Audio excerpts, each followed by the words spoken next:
RDC est une et indivisible. De la population de tout le monde, c'est qu'il faut tout arrêter pour faire face à cette situation. Et que nous ferons de cette terre richement bénie un réel havre de paix, de prospérité et de progrès social.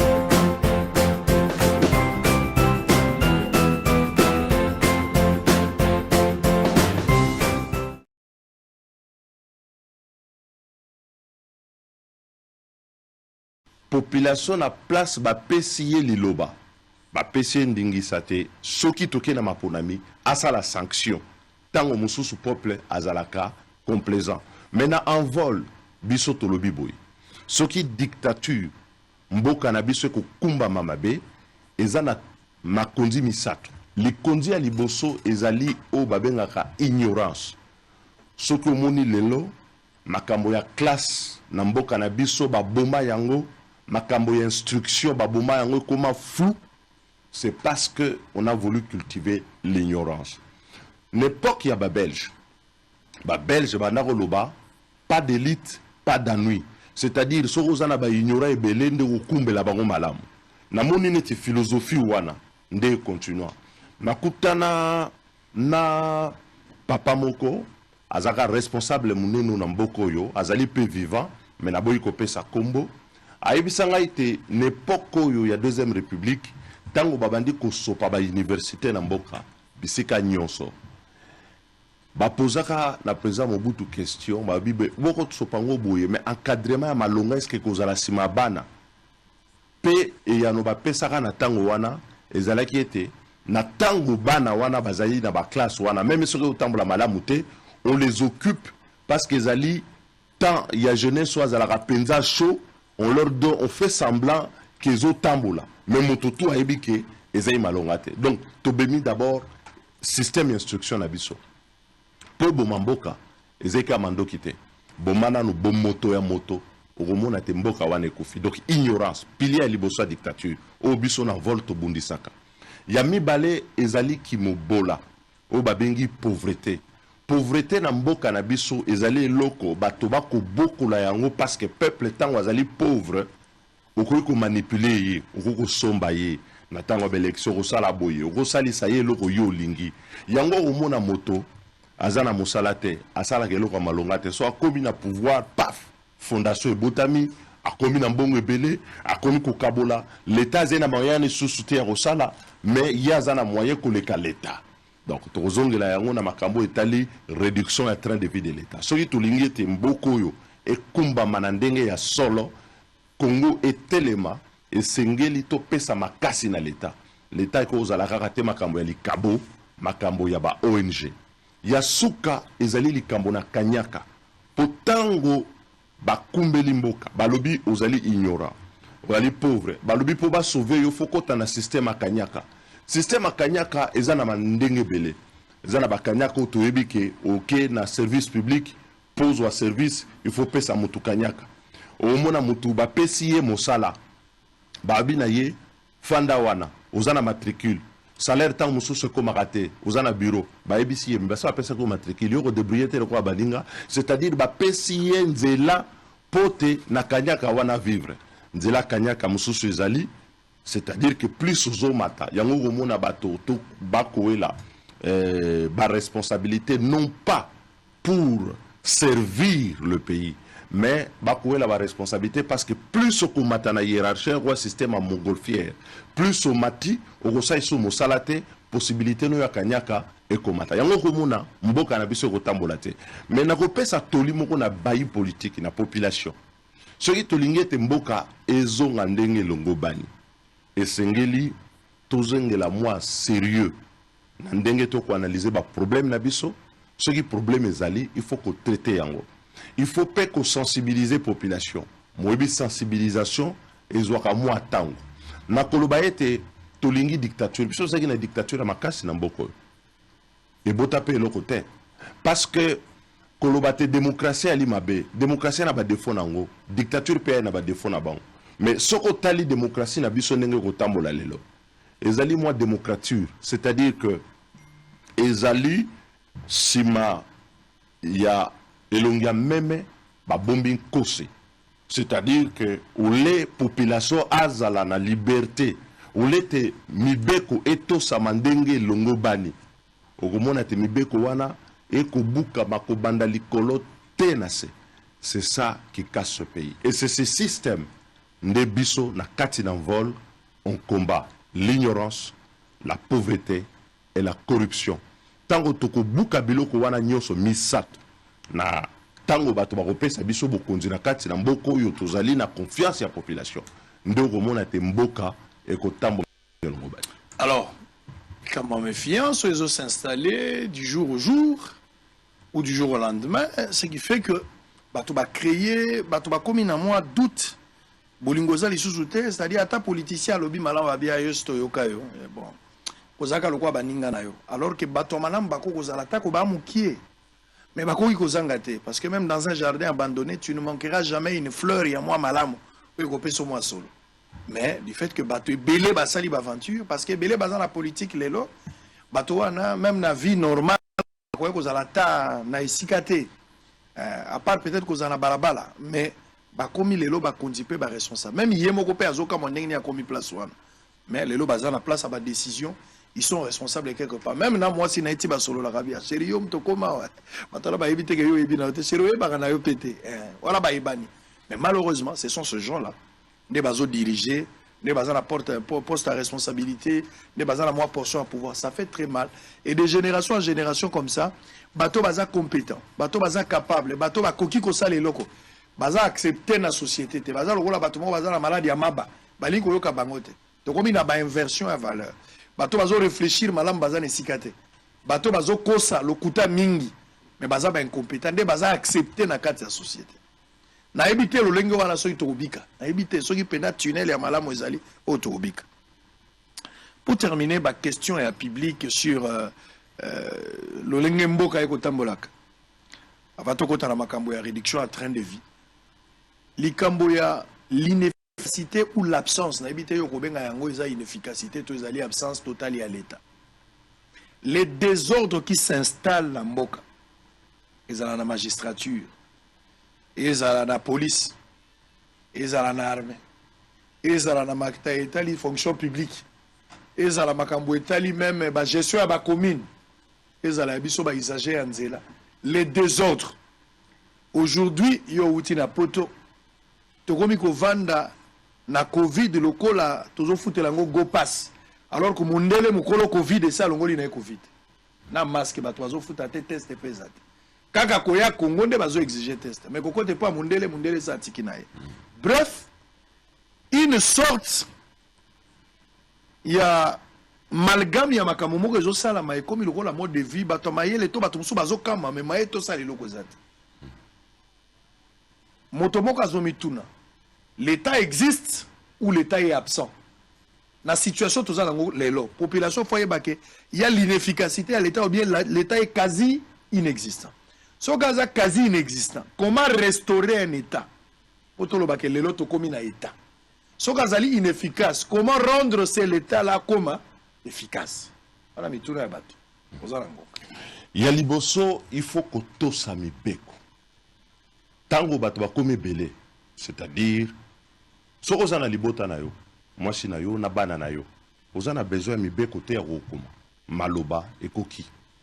Mais na tango to komi millions tuku na tuku awa, il faut absolument ba règle à l'état ezala respecter. Et le réseau bomamboko yo, c'est que ba règle à l'état ezali respecter. Na tinani, ya liboso na biso bakonzi, bayi politique. Batoba au kambaka mboka. Chacun a mis pesi na kati ya mibeko bexception eleki. Est-ce que oyebi ke na mboko yo sango soko yibi mbongo l'État oza na chance belé ya kozali banda ke soko yibi moto soki na memi yo kuna na nini na makala bisika tokenda kuna biso ba avocat okuta bato kuna bafundanaki afutaki nyongwa lopango te $600 mais azana boloko mais soko yibi mbongo l'État oza plus sûr oza libanda signal nini toko tinda et pas ya population C'est-à-dire que désorganisation, absence de discipline, absence de fermeté, absence de vision. Les années locaux, mon côté, et koki kotongama, sans discipline, sans ordre. Au binobo benga dictature, wana ezali, en fait, en réalité, koto samibeko. Soki mibeko yali et koto sam. Mais koto samibeko, et sengeli ni. Et sengeli, bayeba ko kamamboka, ko bandana président de la République, ba membre du gouvernement, ba député, bazala exemplaire. Sur exemplarité ezalité, en tout cas, mibeko koto samate, au moment appelé anarchie ndengezali. Et anarchie wana uta na ndenge belé, c'est-à-dire moi mon solo, il faut tout chana misala, et ok na misala te, bazouzi bisika il faut ba sambi sabato, ba buki mibeko, bazwa etumbu na bango, etumbu ezalité. Donc en ce moment-là, tu communes à anarchie. Anarchie wana ego s'observer. Moi je suis élu na intérieur. Soko kei na intérieur, oromona buzoba moko zaro sakanate.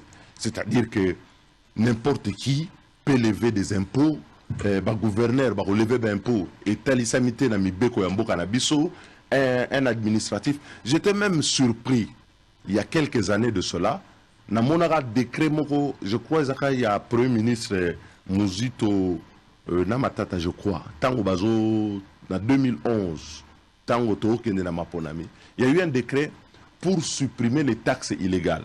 C'est-à-dire que niveau anarchie commis, taxe oyo et salemate na nzela ya mibeko, mais pona kolongola yango il faut que sala mobeko. C'est-à-dire que le monde est inversé. La première des choses ici, il faut respect de loi. Et le respect des lois se mérite. Olobiawa c'est vrai, il y a responsabilité collective yali. Mais nakati mboka soso pembe azanga raté. C'est-à-dire que population et le kobiso to senga na bango ezali surtout tango bakendaka na maponami batalaka non seulement discours bato ba repesa, mais il faut batalaka pe bisaleli ya bayeba ko senga bango ba vote na bango, parce que souvent dans notre pays, na tango ya l'élection, toujours mon effervescence wana, na ignorance, manque d'information, na corruption, na pauvreté, na kati na mboka, de temps en temps population a bunga kanzela pour na royebate, banani il faut appeler sa confiance, banani il faut pas appeler sa confiance, parce que on ne peut pas à tout moment venir improviser na ba responsabilité à l'État. Quel que soit le niveau, lorsque moto, expérience et formation à malongue et implication dans le domaine où on a pensé les tant qu'on va à niveau à l'État, ça ne jamais l'État n'a pas et puis résultat autour là, jamais vous allez un rendez-vous. C'est-à-dire qu'on reprend les mêmes erreurs, on refait les mêmes fautes. Et je comprends peuple tant lemba parce que on a fungolo ba mikande belé. Oui, comme maman na sango, na 1977. Oui, comme maman na 13 parlementaires. Ma beba kolobaka n'époque wana. Lelo so na longolo ba date, on lobi mais et comme mami lelo, c'était ma bé ngozo continuer. C'est mon peuple azaro lemba. Mais ngana sa peuple il faut pas lemba. Parce que soki moto azara na capacité à sala mabe. Les mêmes motos azara parfois na capacité à sala malamu. Peuple des fois en a discernement, peuple il faut en a capacité à comprendre. Biso, il faut tout ça la sensibilisation, peut tout ça la sensibilisation et pas la population. Nazan eli qui a été mon comme peuple à comprendre, ma comprendre en retard ma capacité. Parce que tant que tout le qui ça, tout bouma ba chance belé, ya kobi qui ça, bande ko na biso, ba leki na biso, ba yimboka o bazena katia Congo, o ba ko kanisate, moko mususu il faut libiki et utana musana ba ona katia mboko. Très bien. Zali makasi. L'État fait la makasi, administration fait ça. Kao o tolingite za namboka poto kitisa yango ki mobola tout ça il faut l'État ba service et fonctionner yango esengaka mosolo monsieur to bateli mosolo ya l'État malamute to kende na nzela libunki likanisi wana eutaki d'abord na 2017 na 2017 na sali constat c'est que depuis 2006 ti 2017 chaque fois budget à l'État eza komata au comment on a dépense pe il y a ba institution eza ko accaparé par monene ba institution président de la République Assemblée nationale Sénat, l'Assemblée provinciale, na biteni na yango. Na ekotala été, ce qui chaque fois que budget za komata, par monene, ils a capté na fonctionnement ya ba institution wana, tokozwaka jamais mosolo ya kosala hôpital ya Malonga, ya kotonga balabala ya Malonga, ya kotonga kelasi ya Malonga, ya kobungisa ba aéroport, kobungisa ba infrastructure oyo, il faut population sana yango. Pambate, ngana zana cette devise moko na lobaka, c'est servir par devoir et non pas par privilège. Tozali wana te pona ko se servir bisomoko, tozali wana na devoir ya ko servir baimboka. Biso tozali ba employé na bango. Ezali te que parce que biso to fandi wana nde bisika bako kabolaka mosolo tozui nyonso to kumbi na ngambo ya biso. Na lobaka wana 2017. Na 2017, Premier ministre Tshibala a eu un décret, je crois au mois de novembre. À lobby, tous les anciens ministres, tous les anciens premiers ministres, bazana sorte et rente à vie. Dans la lobby, mais c'est pas normal. Les anciens présidents, Pessi Bango, statut Moko à vie, Bakisi président et assemblée. À partir de ce moment-là, j'ai eu l'impression que la classe politique Tobandi Penda ko déconner. La déconnade douana, tous créé non pas des dirigeants, mais tous créé classe ya privilégié. À côté de ça, ndenge ba salaire et komataka na ba institution. Soko tali ba salaire ya ba soda, otali ba salaire ya ba enseignant, otali ba salaire ya ba fonctionnaire. Eza komata lolenge mokote na ba salaire o ya ba yi politique. Yango tango tokomi parce qu'on a tokomagi na suka ya régime ya Kabila na banza bato baobeta banzombo le soir pour babumba banzoto na bango. Ngana lobi boy. Tango tozongi na législature on a eu chance ya kozonga comme député. Mars 2019 faut lekisi yango te. Ça dit bitumana bandi na régime ya Tshisekedi. Ya Kabila. Ça il faut c'est un élément d'état. 2019. To bandi na lobby boy. Tant que ça règlement intérieur, bochab mtazo ya na travail wala. Na lobby il faut réduire train de vie à l'État. To kitisa salaire ya ba député, to landisa yango et ko lekate 3 fois salaire ya ba secrétaire général d'administration. Na tina nini? Parce que ce qui salaire ya ba député et commune zela moko na oya administration rapport ezali, ça veut dire que ce qui député azo mata, c'est que bato pe bazana c'est en fonction de la tension salariale, bango pe revenu na bango komata. Mais tout ça la kate salaire ba député yango za komata. Ya président eza komata. Ya ba ministre eza komata. Mais ya ba ninga yango zo matate, ezali inégalité pe constitution a pesibiso ndingisa wana te. Pour tout ça la yango généralement et le qu'on a lobaki awa to buka kamibeko c'est-à-dire loi de finances pe na kolakisa yo yango.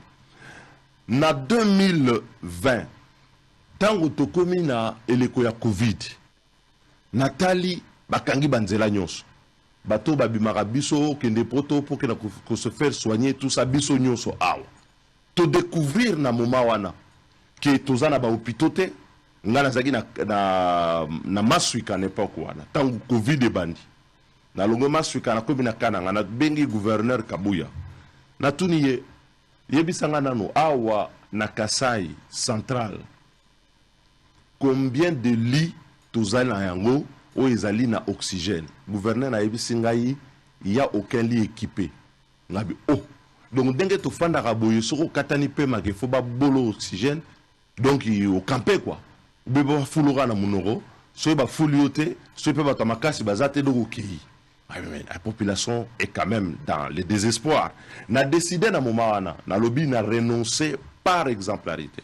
Toujours dans la suite de mon combat à mon traitement pendant 1 an na pesi yango na docteur Mouyembe Alexis ba besoin bazaki nango ambulance tout ça banini ba pesi bango na juin 2020 na tango Covid il faut rappeler mabunda yaki na proposition à lobby amatsa ba député abaksa $2000 na boya rapé baye les sous na juin 2021 je crois ezalaki makambo ya ba jipo yo ba bengi ba benga ba palissade ngape na boy pona lobi boy na mbongo mosolo député azwaka akoki komisombela motuka par des opérations de crédit et ainsi de suite.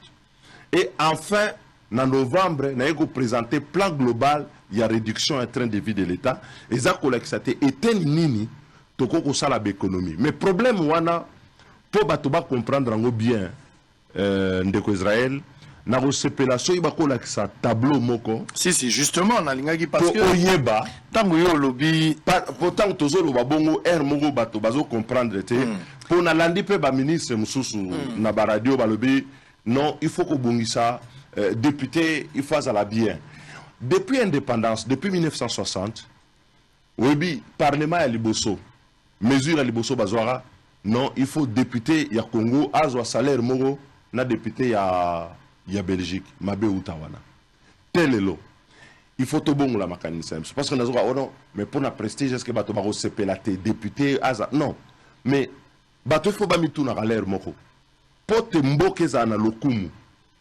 mokolo to sepela penza to lobi non SMIG ya congolais ezali rehaussé et comme niveau moko na ya bamboko bazotanga wana pona oki ba comparaison na ba français na ba nini et tout ça qui sont des choses incomparables. Il faut que loba to sepela to zamboka lokumu soki ba lobi que non salaire minimum et communauté bamboka wana ou bien salaire minimum et mati.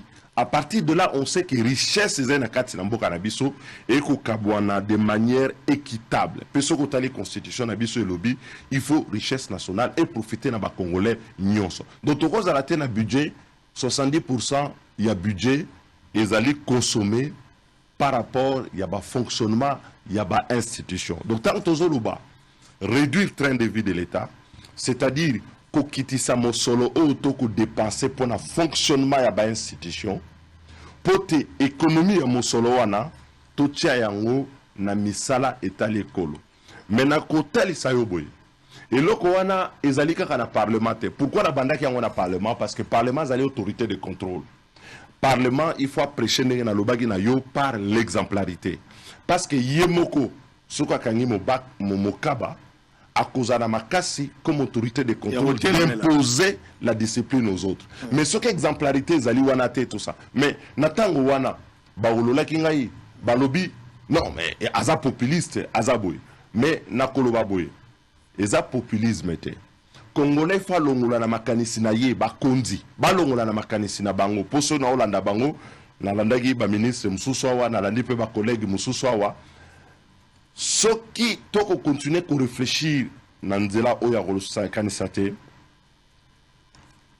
mbongo ekotaka na l'état ezali pona biso d'abord mais que misala ya balabala ekosalema na bapaya yango komona neti la route nationale 1 oyo uti ba Congo te ko kende tikananga elongo chikape kende kananga Union européenne mutako tonga yango omona na bisenga senga na biso toko bima koyebisaka bato tozangi bopesa biso alors que biso tozana tozana mbongo to kozwa na kati so tosaleli yango déjà malamu et ko ça il faut consensus ya makasi za na likambo wana toluka te kobuba population parce que naza koyoka oboye na yokota na ba confusion wana mais na kolinga nazo tia tableau comme ça na la sa yo ndenge nazo tia tableau yo nazo tia apprécier abungisa ki yango déjà yo moto za na ndako tala siko makambo ba chiffre pourtant to yambaki bande ko muso bazolo ba wa chiffre ezalaki te to komi siko na makambo ba chiffre avec des précisions likambo akoswa neza sauté na bi débat ba $21,000 toujours si sango kaka lelo ba elingai ba papier minene to capturer ba papier awa siko ba kolakisa bino ba papier bino moko bo bando tala moto azwa kaboye asala kaboye eleka kaboye tout ça des places to za ko kota siko yango mais avant to ko malingamba ba papier pesanga précision ba 21,000 ba 12,000 ba 7,000 nyonso oyo bazo bakisaka o lobité to komi ko déconner ba politique la monique to nani atia yango e utaka wapi na 2006 tango bobandi makambo ya législature ya liboso ozalaka député babanda kofuta bino combien bavantage nini bapesaka bino na ebandeli nalingi nayeba na ebandeli parce que misu no mingi ofungoli yango makasi na suka kabila azokende mais na 2006 tango ozalaka député olobaka te alors que bozaka déjà na mbongo ebele koleka fonctionnaire koleka soda koleka enseignant parce que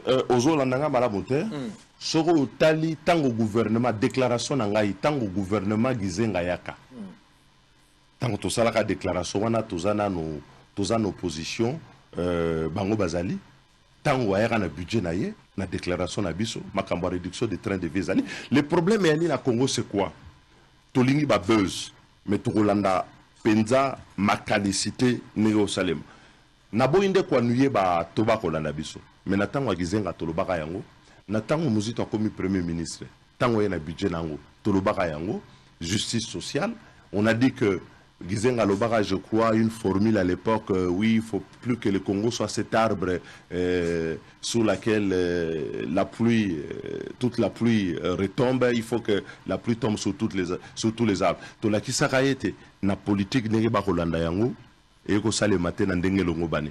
Nako insister ne loko moko. Po eloko ane uti musika. Ezali eloko babenga na lopoto ba maladie sociale. Ezali maladie.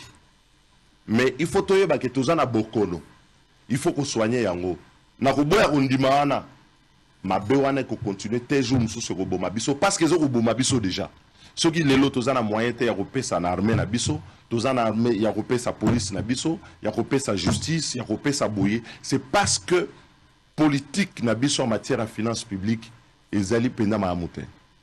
Soki lelo Congo ezako bima mboka moko ya kolemba par rapport ya bamboka bapaya, c'est à cause de ça. Soko komona lelo na mbai ndombe bato bako donc moi conflit mouké est dégénéré, c'est parce que l'état azayi le sous-souté, l'état azayi kokufa na ndenge ba service ne ko sa musalate et ko senga mosolo. Donc il faut toza na bokebi mingi tango tokoloba yango. À l'époque nani akomaka makambo yoka na lobite mais yango na lobi na yo nani yango na koyebisa yo nani omoni lelo hein pona koloba na mokuse. À l'époque il y avait soko tangi lettre ya ba 13 parlementaires ba koloba na président Mobutu toko reprocher yo au voyager mingi oza président oya voyager mingi pona Congo oko bebisa mbongo à l'état ba 13 parlementaires ba vieti sekedi hein père wana tout telemela Mobutu pour voyager l'équipe na lettre na bango wana ba telemela ka dotation présidentielle ba lobi dotation eza ko lia 20%. Peso ko tali ba memo na conférence nationale parce que biso to bosanaka menga bosanaka te na linga histoire mingi na ba memo na conférence nationale au mona pete ba lo la mamba ba dotation mais na bisika été dotation to bana o critiquer à président de la République na époque à Mobutu. On a généralisé les dotations dans tous les services. Tous les services. Et c'est là que on a mosolo kouta et l'ongwe na niveau ya ba fonctionnement et qu'il y a un niveau de rémunération. Ça ne concerne pas que tous les députés, que les députés, ça concerne toutes les institutions. Donc, tant qu'on a relobanayo, tous années na République mon restaurant. C'est-à-dire que moto bisika ya fandi il faut ça le lawana il faut li awana azala connecter directement na trésor délice sanga délice zela zela honorable zela na 2006 maelo zalaka nango kaka oui ozaka nango zongela bilili ngomona zela ozaka na maele oui na lingina ebao tozo banda législature ya liboso na 2006 makamba processus électoral pour na makamba ba député bandi na maele nyoso ceux qui ont participé à yebisa biso à titre d'information pour za motolingi histoire mingi banani bakomaka pour député comme na ba privilège nyoso wana nani apesa ka yango pour lelo azo jouir nango lelo bazo torpiller na bandenge nyoso mais na ibande ya législature moboko nani akomaka yango pe député ne bandila bandako zo boni tango bino bokoti penza na ibande liboma na ko zo omoni eloko na oyebisa yo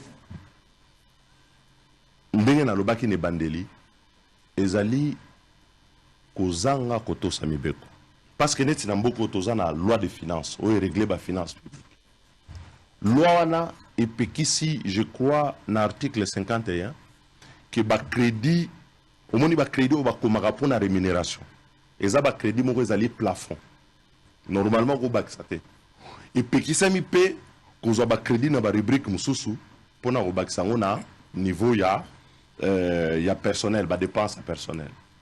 Mais c'est un système qui est généralisé, c'est-à-dire qu'on fait les dotations na kati ya dotation ya fonctionnement okomona souvent ils aura toujours en dépassement et ce sont ces structures de fonctionnement qui viennent alimenter la rémunération. Donc na koloba ete ezali nani akomaki ezali na kati ya mobeko mais mobeko ekoto samate. C'est ça que je dis. Ce que moni tango na lobaki kozanga koto sa mobeko ezali quelque part une délinquance financière, c'est parce que justement na kozanga kotosa o ba bengi spécialité ya ba crédit na cadre ya budget et comme mabiso na bambeba lokola o wana. Mais pour comprendre ngo malamu na kosepela au bon tableau. Tableau yango fongola miso za na ndako siko tala tableau yo moko ndenge bato. Ozomona siko yo moko partir à tableau komona bato mususu bazana droit ba jeep bato mususu bana droit moustiquaire imprégné.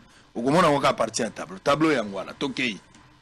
Yo za na tableau non na papier bato bana ndako bazolanda biso expliquer molema le. Soko tali neti oyo ezali tableau ba dépenses au 30 juin 2022. Très bien. C'est-à-dire que le crédit, ce que na ba point neti, la présidence de la République fonctionnement. Le crédit à fonctionnement wana, ezali ba crédit normalement il faut ekinde année mobimba. Mais to comme in juin, c'est-à-dire que normalement il faut la dépenser au moins à taux sur au glissement annuel et que ça là il faut tous à 50%. Mais au moni, wana ils a déjà un dépassement 85. Mais là, na loba ki yango tuté gouverneur à banque pas gangaki. Aloba ki be institution ba sisi ba crédit na bango.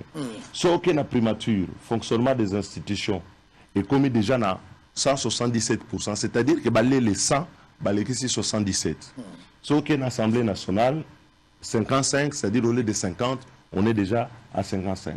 So que na Sénat fonctionnement de l'institution au moni basi balé déjà 100, c'est-à-dire que balé yané mobimba et ça na ba état ceux qui ba crédit au basi ba péchio aussi au lait en oignon au dépenser en oignon, c'est-à-dire que le reste du temps tu ne trouves pas de crédit. Mais tu sais comment ça va se passer? Comment? C'est que le gros la basi si ba crédit les institutions vont continuer à fonctionner jusqu'au mois de décembre. Jusqu'au mois de décembre et tant que comme en mois de décembre européen ça va dépassement.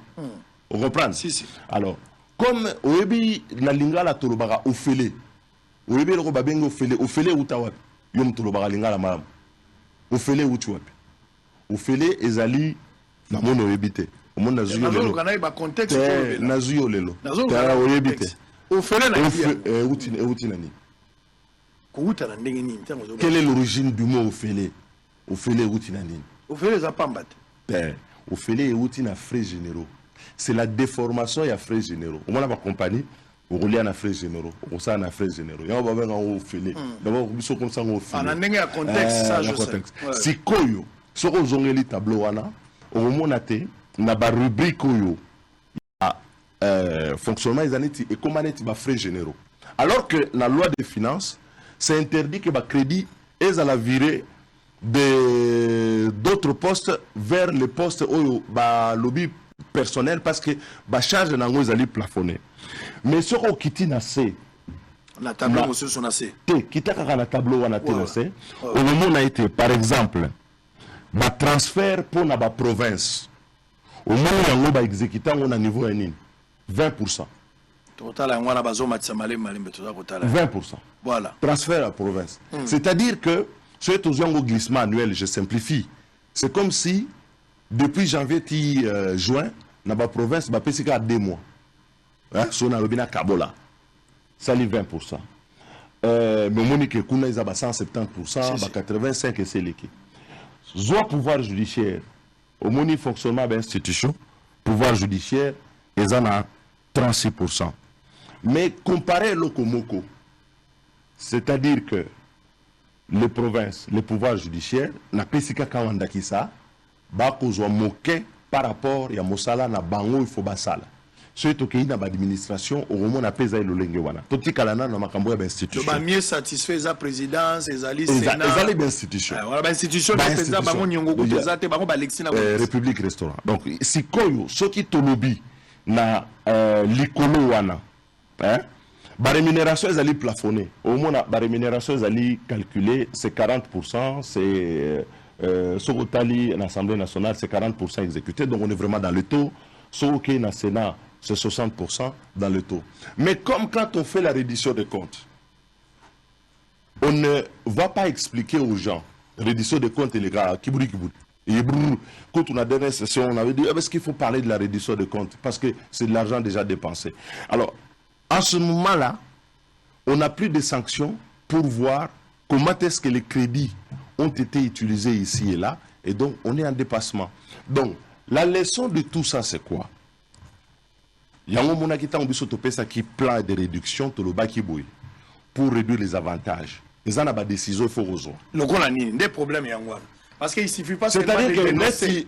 Neti, par exemple, Il ne suffit pas seulement de dénoncer. Dans le lobby, par exemple, cadre, il y a nomenclature. Dans le niveau, il y a présidence de la République. Ils ont autorisé 1008 positions. C'est trop. Donc si vous réduisez ça à 250, vous faites des économies énormes. Mais un cabinet de président, il peut fonctionner avec 250 personnes, ce n'est pas de trop. Une des mesures. L'autre mesure, taille à gouvernement. Effectivement, la langue de Radio Moralobaki que pour des raisons politiques. Oui, mais à force de dire on fait des raisons politiques et qu'on gère le pays comme ça, le pays est en train d'aller à la perdition. Au moment d'un secteur moro, vous avez 4-5 structures qui ont occupé en haut.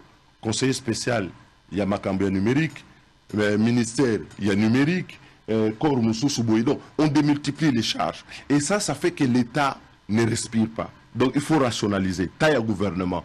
On peut réduire taille au gouvernement. Troisième chose, le coût de fonctionnement, il y a assemblée. On peut le réduire.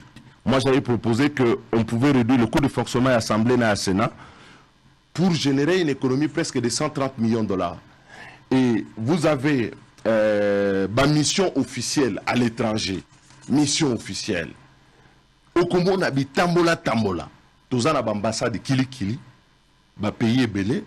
Au moment où on a activité, ambassadeur. Il y a un président voisin ici. Tous on rappelle l'exemple à Baninga. C'est en Afrique. Parce que son lobby poto, lobby a yosa aliéné. Le président Magoufouli, il s'est déplacé combien de fois pendant tout son mandat? Je crois 1 ou 2 fois. A déplacé.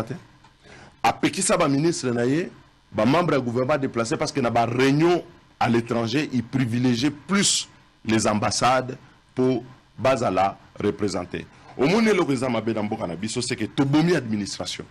Et donc, à partir du moment où l'administration est allée à Obama, moyen d'administration, ça la moussa les athées. Les alliés de ma cabinet, na ba structure politique et ça moussa là.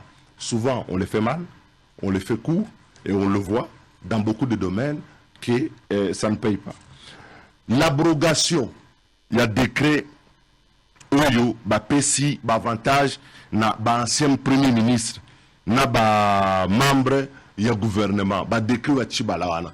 Et c'est un coup de loi, et c'est un gars décret.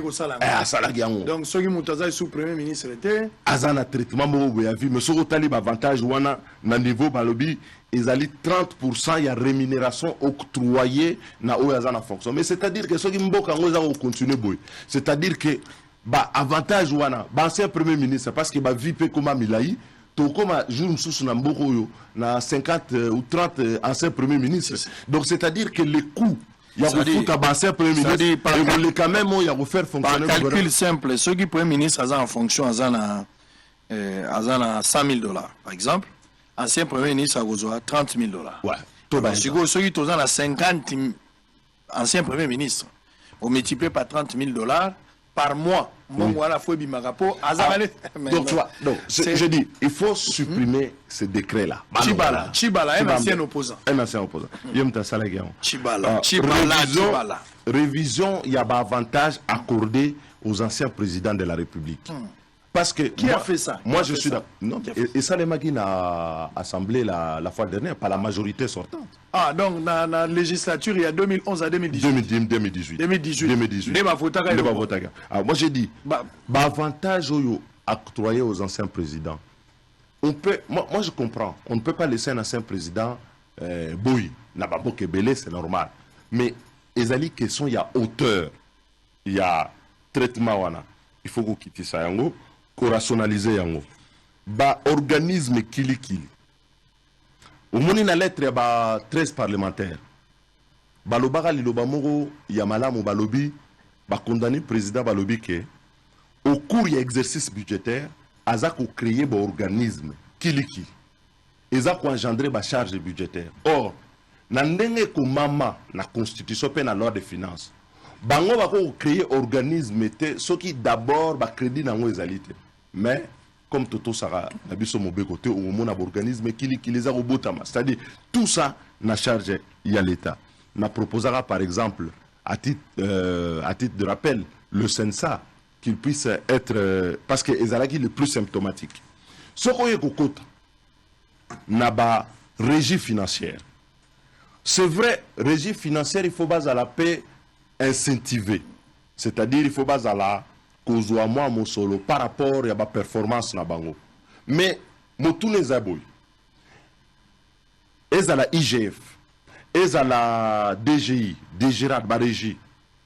Est-ce que rémunération il y a performance na bango et kokenaka olo te na suka, c'est-à-dire que jour tu vous appelle un budget à 100 milliards, c'est-à-dire que pour coûter 600 milliards donc besoin ceux qui 10 milliards bopesi na DGI. Moi je dis il faut la plafonner ba rétrocession wana qui sont ainsi, il faut la plafonner par rapport il y a ba dépenses na bango. Pourquoi? Parce que là aussi il y a du gâchis. Tout l'argent européen ça net na IGF européen ça na nini. Si ça ne cadre pas na programme na bango ya mosala ou ezali kolo, il faut pas reverser dans l'état na finance publique ba bengi yango écrètement, donc il faut pas écréter ba dépenses wana ezongi na budget à l'état. Donc il faut voir comment est-ce que na niveau wana ko rationaliser ce okei sikawa na o ba bengi onga na benga ba féodalité fiscale, c'est-à-dire aux UFONER, aux URPTC, aux UFPI, aux UBADLOGONETI, ba gros pass, ba comité de suivi des produits pétroliers, au président Lobara qui na libandé la mandat na ya Lobara au sujet de l'affaire de 15 millions que c'est rétrocession, rétrocommission. Rétrocommission. Mais en fait, bon ko circuler na monde wana. Ndenge pe ba ko gérer yango. Pe na absence ya contrôle na ba comptes spéciaux, il y a trésor public. Au commun on appelle que gaspillage ezali mingi. Normalement il faut baser en assignation en termes de programme et que le programme wana ezala contrôlé par le budget et que au ezali likolo il faut pas reverser on a compte à trésor pour une affectation tout à fait normale.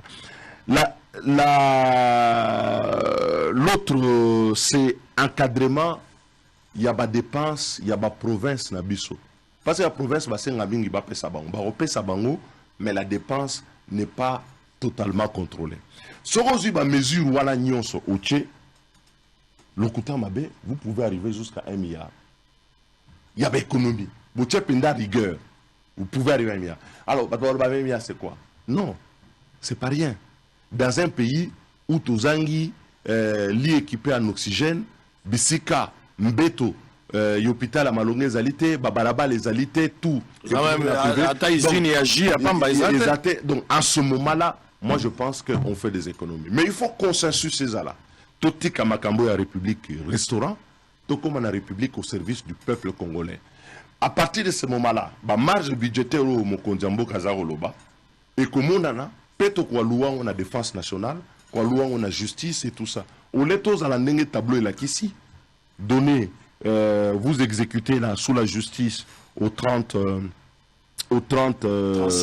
juin. On a 36% qui sont exécutés sur le pouvoir judiciaire. Après, ça dit policier à ta moitié. Alors,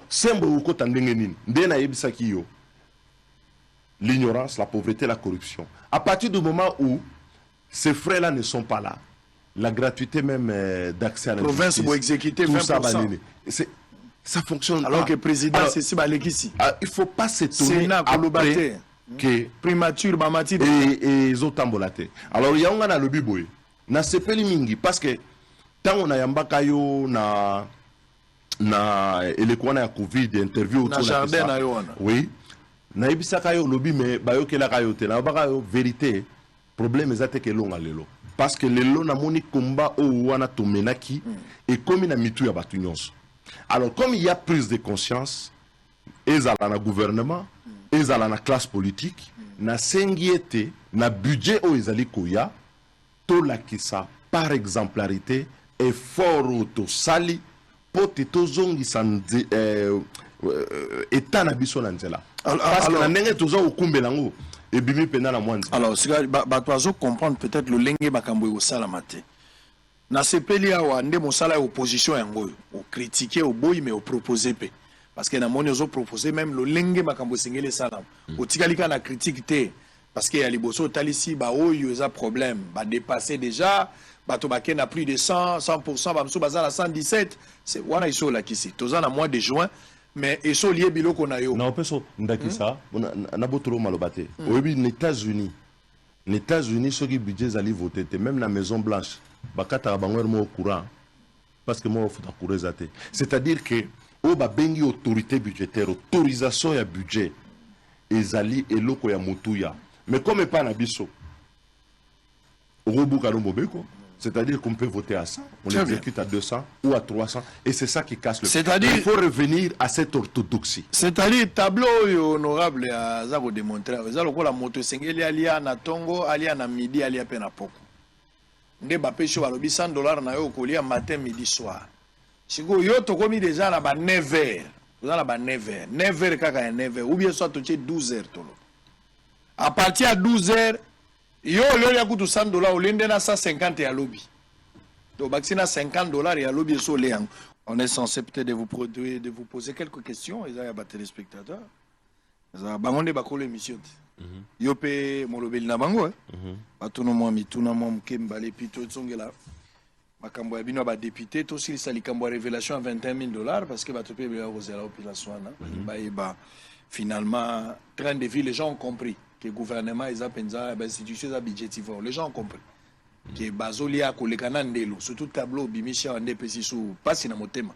De comprendre que Batoba Sili par la bangon à 12h, mais Baleki si peli pa ya lobby, tiba 13h, pe to ebite bakoli en dengenin. Donc fourchette à coton d'après-midi, Zaka Moibi. Et ça, il y a place par Zombo Gozel Soute. Pour éteindre Bakateli, Zalaki, au salle la journée mobile. Il y a parti à 12h et so Sili Simbongo. Pe o lekisi kutu o lekisi pe to 8 places aux 8. Bongo siko tito koma lobby na butu yo kolia ndengeni. Donc kolia ndena mbongo mosusu ya bato. Wana bato su ba comprendre sali passe. Atako yo moko lobby te na bandeli tango bandaka penza députation bandaka kozwa combien wana lobby te.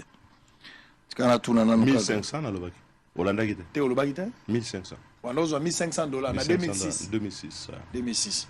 Yango ka itikala ki monta wana ti na suka 2011. Oh, j'ai perdu Emataki.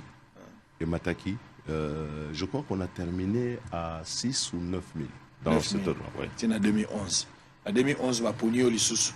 Salaire à Liboso, on a payé comme à 9 000. Oui, ça continue. Et puis, mais oui, que 9 000, les agats déjà belés. Hein. Moi, je le disais déjà à l'époque. Mais je vais te révéler même une histoire. Vous avez appelé sur ma question. Nalobara Nayo, Awa, tant on a nos ministres à l'époque. Tant au gouvernement plus 4, alors qu'on était concerné, on était au conseil des ministres, présidé par Joseph Kabila à l'époque, par rapport à l'avantage où il fallait qu'on paie ça, na ba ministre, Nandenge Bazo Bima, Nandenge Bazo Kende, tout ça. Moi, j'étais ministre du plan à l'époque, et ceux qui battent témoin Bazali à l'époque, Baïbi, que position Nangezalaki, il faut toujours jouer la prudence et la parcimonie. Donc je n'étais pas pour des choses exagérées. C'est que les gens, il ne faut pas comprendre. Dans l'explication, nous sommes ici pour Nabiso réduire le train de vie de l'État, et les politique Nabiso en matière de finances publiques. Et les politique, ils ont une phase misato. Phase Liboso, ils ont réduire le train de vie de l'État. Phase Yami Balé, ils ont plan global de rationalisation. Il y a des dépenses et de l'allocation en renforçant mission de contrôle. Phase il y a Misato et Kozala, la réforme fiscale, la réforme, il y a gestion, il y a finances publiques, pas seulement Koloba et Maloba, mais appliqué de telle manière que le 1 centime de l'État où ils allaient dépenser pour la moine Congo et qui est véritablement pour n'a pas besoin d'ailleurs. Ils allaient renoncer pena sepeli ya comme on était gouvernement na compte rendu basalaki mokonjambo kabongoli malobanaye pas lobby. Il faut réduire train de vie à ba institution, mais il faut se traduire na ba acte concret ba acte concret net ba mesure autozoaki autoproposaki pe ki ya la kisi na des fois le na ba mboka mususu le président de la République bazora ba mesure moko ezali pena makasi na makambo ya finance publique et qui lui donne alors la posture pour exiger des autres parce que tu vois tant autoa qui na assemblée tant on a lobby il faut réduire et que yé Nabato Moussousou Balobaki par exemple qu'il faut mission sociale y a député. Je comprends, nous le faisons parce que l'État fonctionne pas bien. Mais l'État ne devrait pas fonctionner comme ça. C'est-à-dire que ce n'est pas aux députés de pouvoir pallier de manière absolue la carence à l'État. Et il ne faut pas que tous la organiser de telle sorte que tous affaiblir l'État parce qu'il faut renforcer la mission sociale des élus et des élus. Donc pour moi, il faut renforcer l'État et non pas les élus et les dirigeants. Et pour cela, il faut dans le cadre de la vision moko monene pour l'État azala makasi du point de vue sécuritaire ou le secteur régalien azala makasi nandenga za ko administrer batu azala paix État azali ko assister ba plus faible au parmi biso. Je voulais avoir une précision. Démarche na yo ezali ko senga réduction ya train de vie à ba institution to ya ba animateur ya ba institution. Il y a bangonyo semi balé, il faut pas tout ça la jeu de mots wana obulunga ça va t'expliquer. Comment tu peux dissocier député à l'Assemblée nationale ou président à la présidence de la République, primature na premier ministre ou na membre du gouvernement? Non, c'est tout ça. Donc c'est tout ça, il faut poser vraiment les problèmes les allés. Alors, yo moto au sengaki, yo moto za na démarche na combattre nous va comprendre que moto asengi train de vie za batuno so kaki bazolo baloba wate. O moto a dénoncé to député moko alobinga na loba te. Ça dit, nous avons compris ici, Nabino, que Mokolo Likam, Mokolo projet, Motabanda Koloba depuis Kala, Motazala ba référence dans Makamune place à Utakanango. Maele nae, laboratoire nae, kokoma nae, makanisi nae, komba nae, sa banda qui est. Donc, Batomosu ba yewana baza batama baku, bakoti na kati ya kop, peut-être ba se saisir kaka, po ba mekape koloba. Mais Mokolo Likambo a yebi esprit à démarche, ye onde azalia. Siko yo moto yeba ki Likambo wana. Ozo continuer na combat yango tilelo. Absolument. On a dit dans le premier effectif, tu as continué. Martin Fayoul, qui n'était pas au départ dans le combat, il dénonce une histoire de 21 000 $. Le coup là, Mbongo va député Simbi depuis le mois de janvier. Ngana ebi que en 2020, il y a Mbongo non, pour Mbongo non nyonso. Et que n'a la makamba Covid. Ngana za témoin, na kendaki ko vérifier pe na ndimi yango. Mais en 2021, ici 2022, bino ba député bobandi ko 21 000 $. Fayoul alongoli motote alobi bino nyonso. Et na kati Fayoul asengi mboso a démissionné. Est-ce que c'était ça l'esprit à démarche na yo au finish? Ce qui réduction à train de vie et salamité, bureau il faut quoi?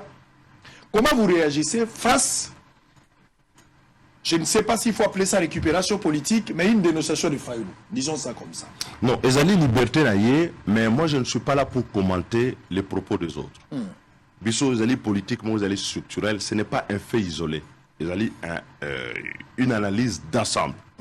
Yami Balé, c'est que moi je suis content que ba voix est belée et il y a Simaya Oto Bandako Luba Liboso parce que Liboso Tangonaro Lubara Likamboyo, bateau tout. Baro attaquer biso balobi populisme le rôle appelé populisme on dit comment vocabulaire à Sikana Congo soko lobi likama malonga populisme au lobi boy populisme mais moi je n'ai pas peur que position ezali juste même ceux qui nazali ngai moko peut ko défendre yango na intérêt ya population na biso parce que mission to salaka ezali lokola mission moko christique c'est-à-dire tozali wana au service du peuple pour le sacrifice pour le peuple et donc ngai na lobaki pe na moni ndekwaye koloba mais attention n'époque où ngana lobaki kezaki ebele c'était autour de 11 ou 13 000 c'était 13 000 à l'époque donc ça me gênait déjà j'avais déjà dénoncé maintenant que Emata Ekita Oya Lobabo Oya Lobaboye ça peu d'intérêt par rapport à la vraie question c'est le système qui est là et c'est ce système pour lequel les gens doivent être honnêtes. Pour nayoki batobaro sa ba comparaison ngana bosan. Pour échapper au problème, les gens disent les députés français touchent autant. Mais attention, Le budget de la France, plus de 330 milliards de dollars, n'a rien à voir avec le budget à Congo. PIB na bango, richesse na bango, tope mo solo, bomengo ya bango, et cocaïne na ya bisoté. Ce qui est baloli raisonnement, c'est-à-dire que tu as taille à budget à France. Tu bon on a taille à Oya Congo par rapport à la rémunération au monde que député aussi ma 1 500 000. Donc ils ont comparaison mon ils ont simbaté. Mais quand est-ce qu'on va comparer? Quel jour on va comparer SMIG à Congolais na SMIG à Français? De ce comparaison député à France, député à Belgique, mais où il y a ces fonctionnaires, militaires, tout comparé. Donc moi je pense qu'il faut cesser l'hypocrisie. Ils ont ma responsabilité. Pas question de politiser la démarche. Non, pas question d'amener dans la polémique, mais c'est de construire. Et moi, mon souci, c'est un projet sur lequel nous construisons. Et il faut que le consensus soit là. Nazé Moutalibo, 13 parlementaires avaient la même position à l'époque. D'autres, quand ils ont analysé nos budgets, ce qu'on l'a dit, le ministre Nabiso Okansozana Mboka Moko Pende Zali, c'est historique. C'est historique, c'est la première fois, Mais ce qu'on tali, ndenge population zali, au moins on pensa que eza moi mon boulot. Alors cette histoire de 21 000, parce que au lobby nangaya wa que to politisé to ko taper na commentaire ya maloba ya batute. Mais maloba ya batuzo accusé bino ba député scandale et botami na population qui passe indépendant. Que depuis 2021 bobande kozwa, depuis 2022 janvier, bozo 21 000 $. Et que mbongwana tondimi ke na 2000 na 11 000 $ yoso donne saki. Mais olympique ozo 21 000 te. Attends, mais parce que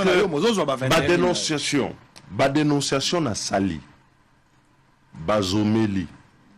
Ba renonciation au sali. Bazomeli. Moi je pense que au moni tango likambo ezali, il faut trouver la solution. Parce que biso sur l'accès nzela nako bien bato nyonso tokota na katiwana. Parce que comme gouvernement lobby à réduire le train de vie à l'institution, on va voir quelle est la nature ou la mesure où on va jouer poté to bon là et ça les limosolo il y a l'état. Les alliés belé na okota na polémique on a la repèse aux chiffres na snapé ça qui na ba place mususu na lekaki oya wangani oya boyi eza confusion oyebi eza na politicien moko français Charles Pasqua, c'est là où Koufa. Alobagi, lorsque tu veux tuer une affaire, Robo Malikambo, Bota affaire na kati ya likambo. Kokole sa polémique, ezo boulou ngani sabiso na likambo ya maloba, l'essentiel. L'essentiel pour nangai, ezali politique structurelle au tozako bianga en matière de trajectoire et de finance publique na mboka na biso, ko kiti ça, train de vie de l'État. Transparence ezala na niveau ba salaire nazongeli lettre ba 13 parlementaires nalinga lettre wana mingi 13 parlementaires ba komelaka Mobutu balobi na yeboy yo tango komaka président na 65 lobaka ozwaka salaire ya yo ya soda ozwaka solde no ya soda est-ce que koyebisa biso na mbulo yo ozwaka combien est-ce que yango ezali ko continuer ezaneti na ormeta moko na kati na Congo de parler na ba rémunération ya ba élu. Il faut être transparent.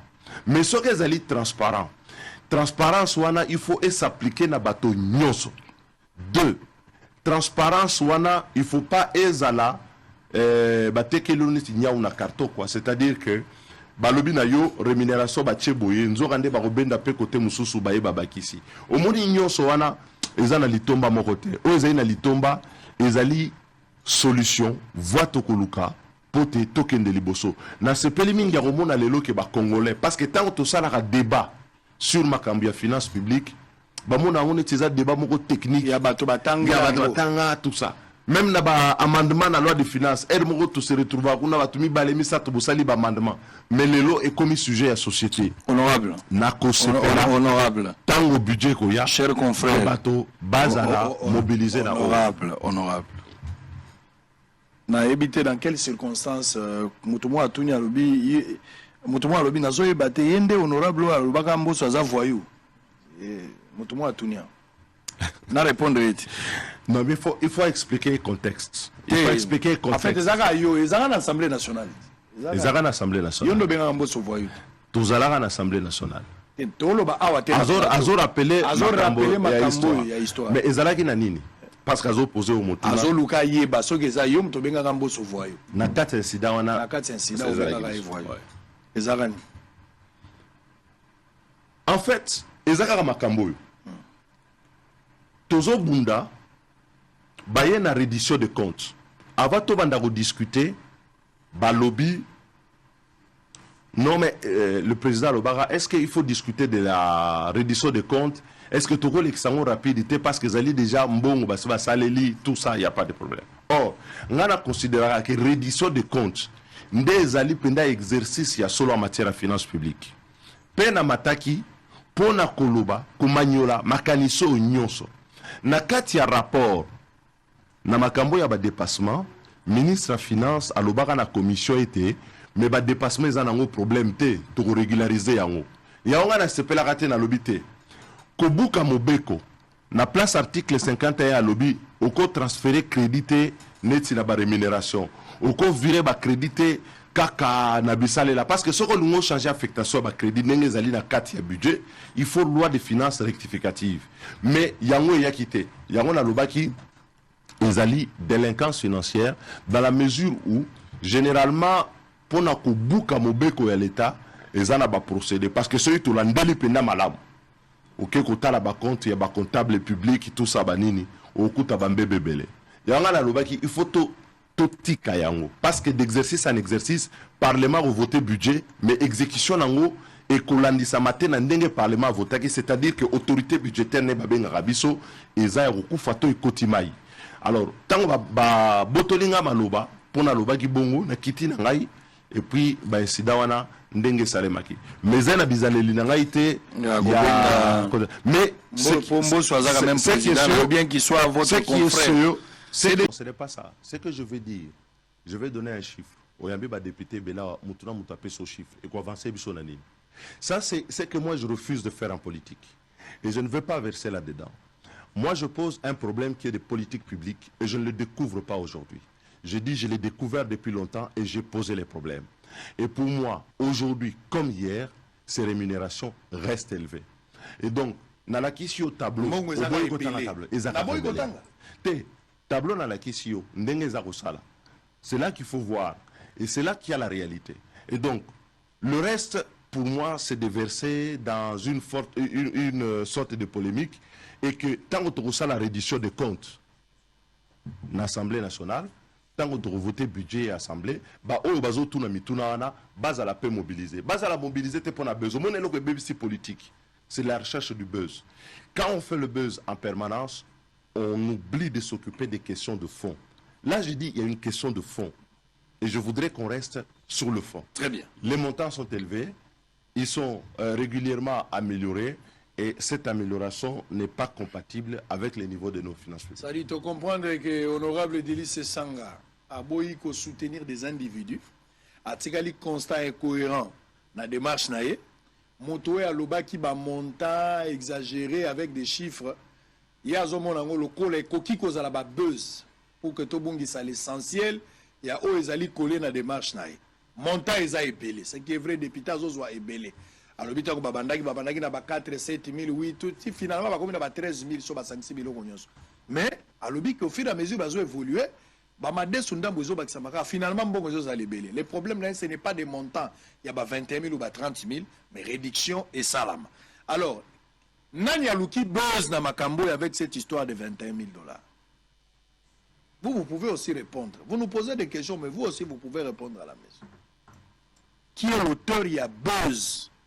Il y a Makambo à 21 000 $. Parce que lui-même, en tant que député, n'a pas dit. Alors, Belinga Makambo Kalama, il y a les lois Boïna et Koloba. Bon, on va terminer avec cette histoire de l'Est, on a compris.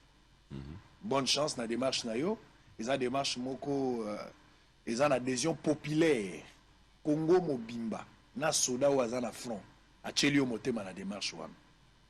Démarche Wana, ils ont une démarche, c'était une motion, un groupe, il y a un camp politique. Où ils ont une bâtonnion.